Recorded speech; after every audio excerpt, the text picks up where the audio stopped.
What's the difference between a CNC press brake and a standard press brake?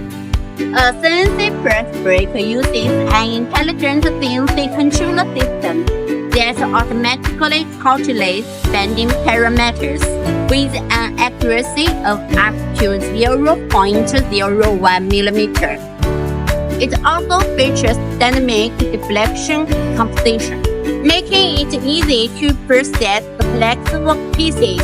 It can store hundreds of model parameter size for one-touch stitching, and comes standard with a braking protection and draw value handling lock for safety and efficiency.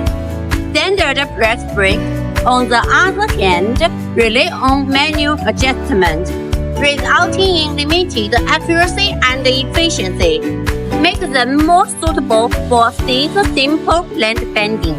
If you are looking for precision sheet metal processing and big production changeovers, the Zyco CNC press brake is your perfect choice.